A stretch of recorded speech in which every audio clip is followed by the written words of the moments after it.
Joni Irawan terekam CCTV saat mencuri motor milik warga di Kelurahan Kangkung, Kecamatan Teluk Betung Selatan, Bandar Lampung, Lampung. Sehari setelahnya, Joni ditangkap polisi di rumahnya di Desa Padang Cermin, Kabupaten Pesawaran, Lampung. Joni yang merupakan residivis tahun 2019 dengan kasus serupa ini mengaku mencuri motor dibantu rekannya AB yang buron. Joni dan AB diketahui sudah beraksi di 7 lokasi di wilayah kota Bandar Lampung. Ia mengincar motor yang diparkir di tempat sepi. Sasarannya? Pasal yang disangkakan Sasaran? Sasarannya motor-motor yang ada di luar rumah, di parkiran rumah. Dia sistemnya itu hunting jalan, ada yang sepi, ada motor di pinggir rumah, di pinggir jalan itu yang diambil mereka. Pengakuan sudah berapa kali? Kalau untuk wilayah Teluk Betung Selatan diakuinya 3 kali, Teluk Betung Timur itu 4 kali. Polisi menjerat tersangka dengan pasal 363 KUHP tentang pencurian dan terancam hukuman pidana selama 7 tahun penjara. Dari Bandar Lampung, Andreas Afandi, iNews melaporkan.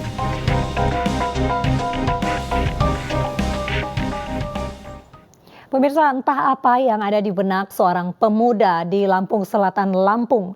Karena tidak diberi uang, pemuda itu tega memperkosa ibu kandung dan adiknya yang masih di bawah umur.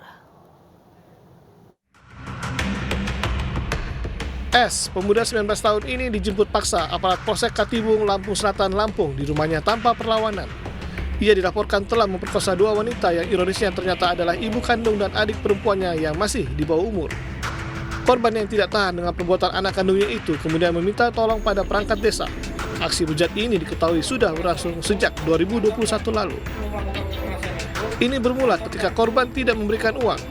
Pelaku yang marah dan mengamuk lalu menyekap dan memperkosa adiknya saat korban tidak di rumah. Korban yang tahu perbuatan bejat itu tidak berdaya dan akhirnya juga mengalami hal serupa dan takut lantaran diancam akan dibunuh. Tindakan asusila yang dilakukan oleh seorang anak terhadap ibu dan adik kandungnya. Laporan tersebut kami terima pada tanggal 20 Desember 2022. Berdasarkan laporan tersebut, tim TK 308 Presisi Polsek Katibung langsung menangkap dan mengamankan yang diduga pelaku tersebut. Dari hasil penyelidikan, pelaku mengakui telah melakukan persetubuhan dengan secara paksa dan ancaman. Untuk mempertanggungjawabkan perbuatannya, anak tidak bermoral itu kini mendekam di sel tahanan Polsek Katibung, Lampung Selatan, Lampung. Ia dijerat Undang-Undang tentang Perlindungan Anak dan Perempuan dengan ancaman hukuman 18 tahun penjara.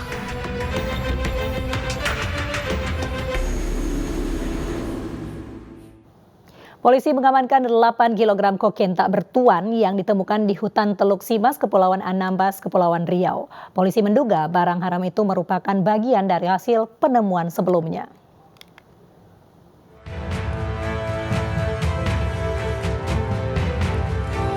Warga Kabupaten Kepulauan Anambas menemukan bungkusan kokain seberat 8 kg.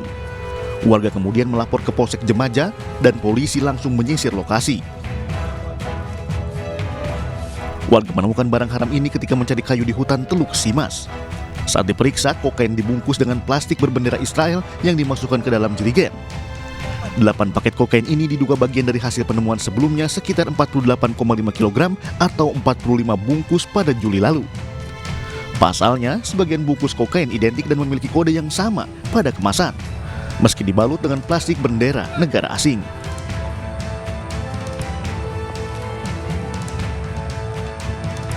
Ditemukan sebanyak 8 bungkus yang diduga kokain atau sekitar 8 kilo untuk berat kotornya.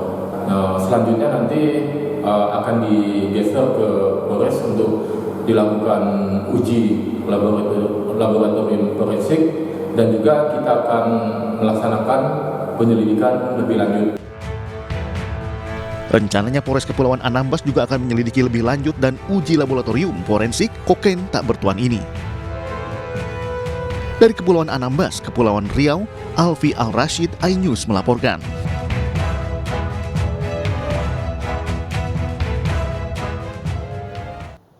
Beralih ke informasi pengungsi Rohingya di Desa Ujong Pied, Kecamatan Muara 3, Kabupaten Pidi, akan direlokasi sebelum awal tahun. Relokasi karena alasan sekolah yang dipakai untuk mengungsi akan menggelar kegiatan belajar mengajar.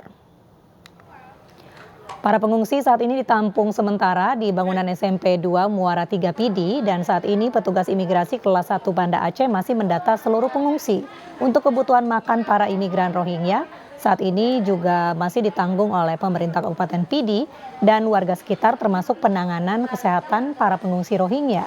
Seluruh warga yang ditampung di Aceh berjumlah 242 orang dan mereka ditampung sementara di Panti Dinas Sosial Aceh di Ladong dan di bangunan SMP 2 Muara 3 Pidi.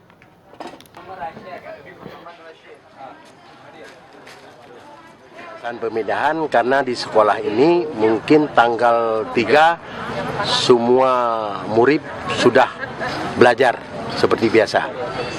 Kalau Pemkab sendiri memang masalah tempat itu urusan Pemkab sendiri.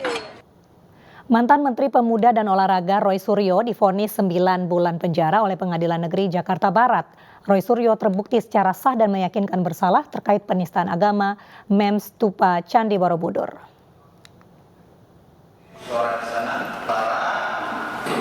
Jaksa menyatakan banding karena lebih ringan dari tuntutannya, yakni 1 tahun 6 bulan penjara dan denda 300 juta rupiah.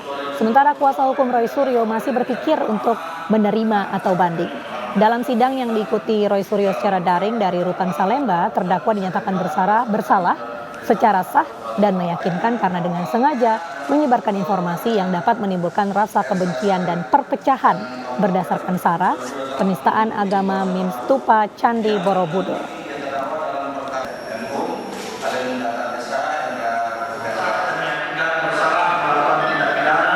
Dengan sengaja tanpa hak menyebarkan informasi dan ditujukan untuk menyebutkan rasa kebencian atau permusuhan individu.